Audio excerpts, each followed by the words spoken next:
Good evening. My name is Janelle Pleasure, and tonight I will be talking about the A.C.L.U.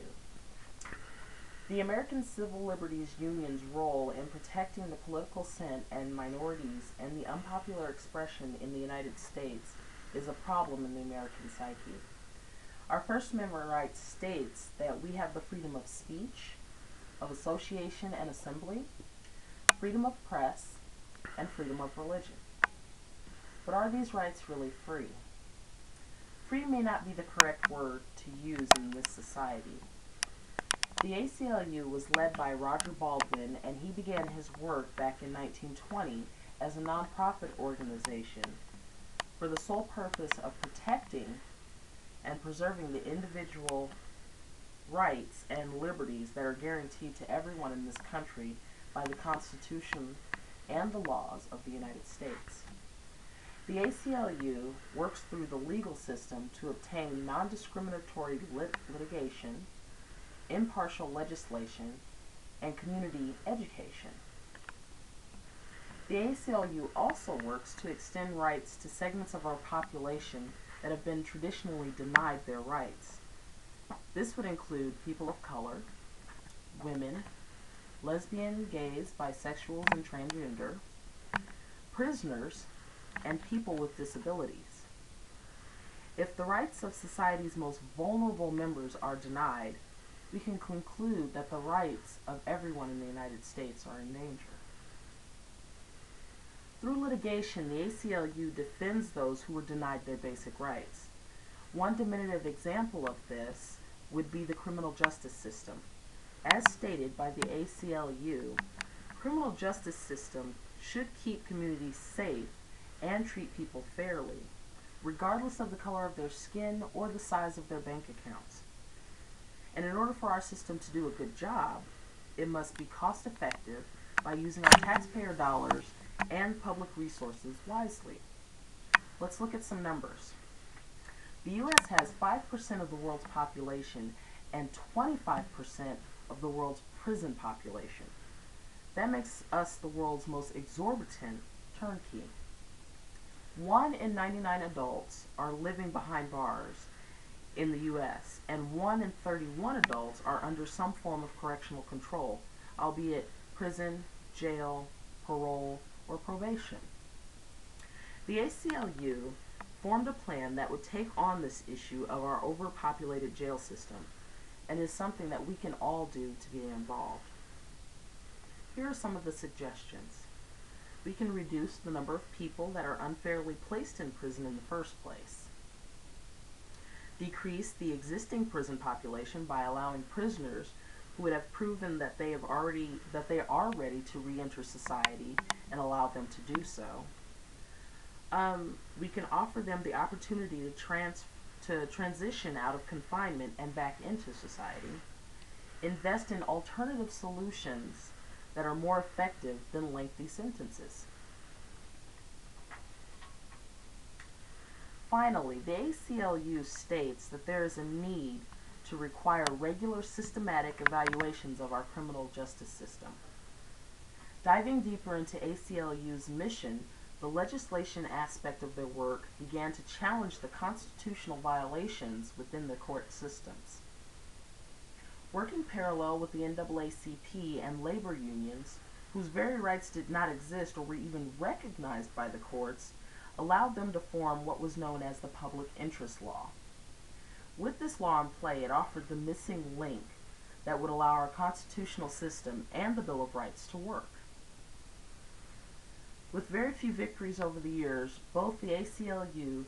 and the NAACP, along with labor unions, created the meat of the law that made the First Amendment freedoms come to life. Over time, the Bill of Rights transformed from just a piece of paper to an actual protective wall to aid in the defense of every individual's rights from the reach of the government. The development of the Bill of Rights was a pivotal event in the long story of liberty, but it is a story that is still unfolding. Take the Human Rights Bill. The General Assembly proclaims Universal Declaration of Human Rights. This bill allows anyone and everyone a standard of achievement to strive for by teaching and educating them to promote respect for these rights and freedoms that our country has put in place, both nationally and internationally. However, they were missing a few things in the bill. The Bill of Rights seems to be written in broad language that excluded no one. But in fact, it was not intended to protect all people. Instead of constitutional rights, the government still tries to control every aspect of our lives. Take, for instance, this bill that was just brought up as recent as yesterday. It came from an article in democracynow.org. The Senate is set to vote this week on a Pentagon spending bill that could usher in a radical expansion of indefinite detention under the U.S. government. A provision in the National Defense Authorization Act would authorize the military to jail anyone it considers a terrorism suspect, anywhere in the world, without charge or trial. The measure would effectively extend this definition of what is considered the military's battlefield to anywhere in the world, even within the borders of the United States. Its authors, Democratic Senator Carl Levin of Michigan and Republican Senator John McCain of Arizona, have been campaigning for its passage in a bipartisan effort, but the White House has issued a veto threat. With the backing from top officials including Defense Secretary Leon Panetta, Director of National Intelligence James Clapper, and FBI Director Robert Mueller. This would be the first time since the McCarthy era that the United States Congress has tried to do this, says Daphne Epitar of Human Rights First, which has gathered 26 signatures from retired military leaders urging the Senate to vote against the measure, as well as a separate provision that would repeal the executive order banning torture. She says, in this case, we've seen the administration very eagerly hold people without trial for 10 plus years in military detentions. So there's no reason to believe that they would not continue to do that here. So we're talking about an indefinite military detention of U.S. citizens, of lawful U.S. residents here as well as people of abroad. With the threat from President Obama to veto this particular bill, the Senate took a vote, and it came back 37 to 61 to reject an important amendment that the National Defense Authorization Act, or NDAA, that would have removed harmful provisions authorizing the U.S. military to pick up and imprison without charge or trial civilians, including American civilians, anywhere in the world.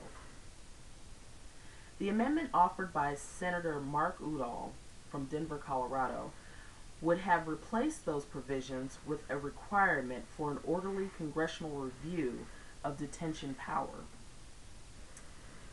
The most important aspect of A.C.L.U. is that of the community education. People perish for lack of knowledge. Truer words have never been spoken. The resources that they have available to the public is one of the largest ways they fight back against the injustices of those in our country inflicted by the government and the constitutional rights they say we have. A.C.L.U. offers free downloads, multimedia presentations, websites, neighborhood workshops, and many other forms of communication to expand and educate the public about the laws that are put into place and the changes that they can effect to make a difference. Are the American Civil Liberties Union protecting the political dissent and minorities and the unpopular expression in the United States? I believe they are. They strive daily to work through continued education, litigation, and the legislative system to make sure that every single human being in this country is treated fairly, equally, respectfully, and without prejudice.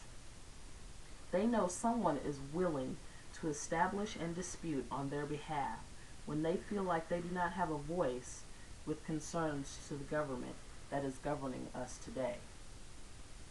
Thank you.